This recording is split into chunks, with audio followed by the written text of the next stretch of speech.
Hi, I'm Jérémy. And I'm Ben. And together we are 15 Degrees North. Today we're going to show you the sights and sounds of Switzerland In Geneva. and Bern.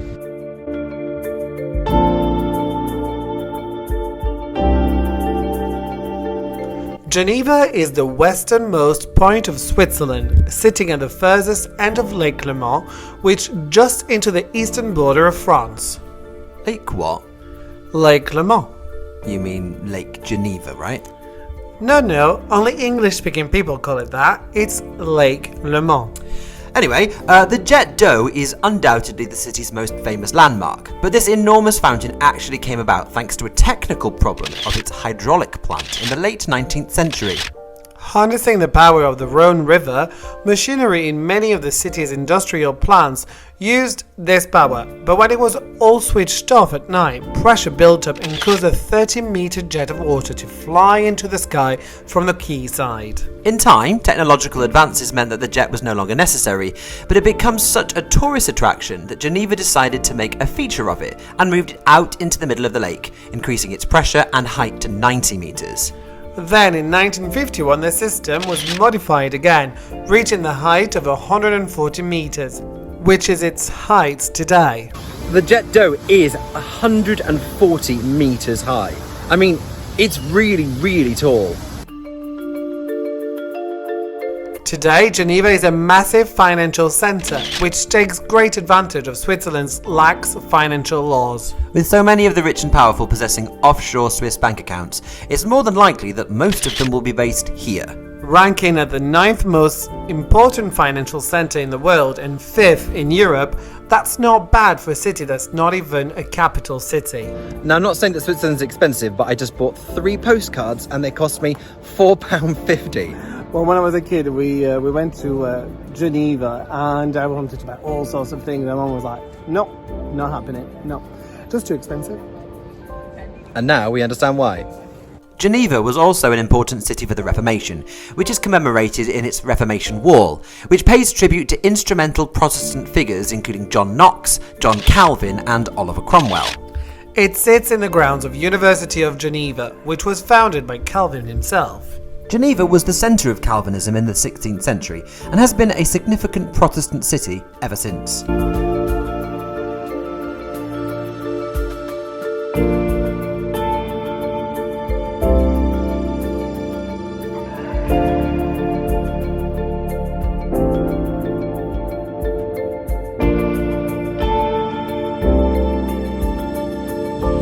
Should we come and live in Switzerland? Yes, wages are double the amount here. But prices are also double the amount here. Yeah. Also in Geneva is the United Nations, based in the Palais de Nation complex, which was originally built for the League of Nations in 1929.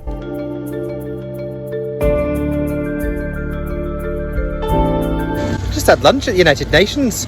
And by had lunch, I mean we had a picnic in the square in front of it, behind the barriers that we couldn't get through. But we still had lunch at the UN.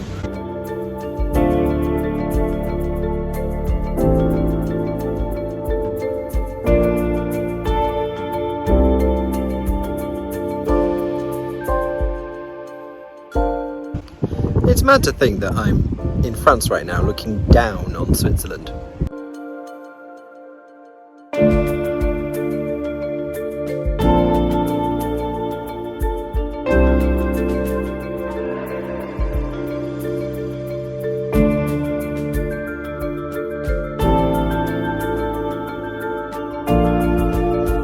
Next, we head northwest to Bern, which is often said to be the capital of Switzerland.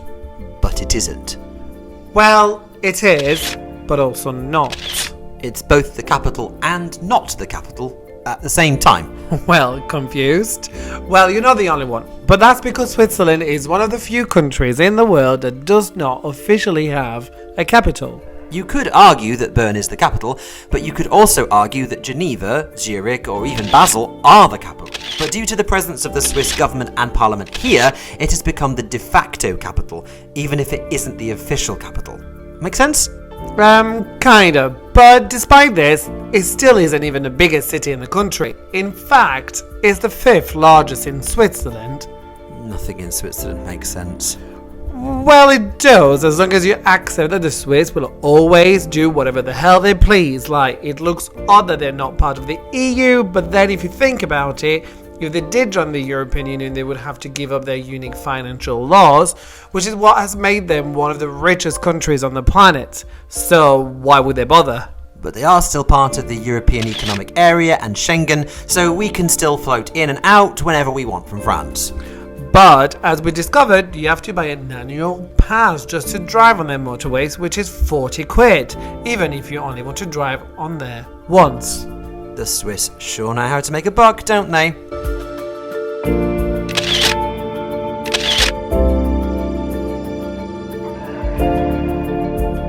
Bern has a bear pit right at its centre, and standing right next to it, with what is clearly a nice little habitat for bears, but can't see them.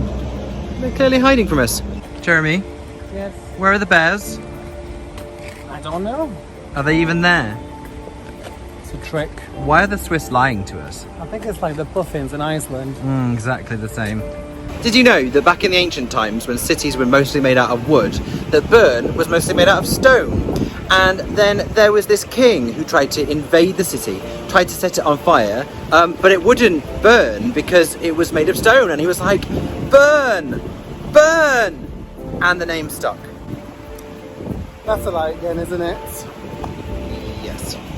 Since it became independent from the Holy Roman Empire in the 16th century, Switzerland has maintained a policy of armed neutrality, meaning that it hasn't fought in a war since 1815. However, it is known internationally as a peacemaker, being actively involved in peace processes around the world. With one of the highest qualities of life in the world, Switzerland is definitely a great place to live, but with one of the highest costs of living too, your money doesn't go too far. So maybe do like we did. Visit, get some yummy chocolate, and then head back into the far more affordable French countryside across the border. Thanks for watching, Be sure to like, share, and subscribe. and follow us on Instagram at 15 degrees north. Make sure to tune in to our next video to see where in the world we end up next. See ya! Bye!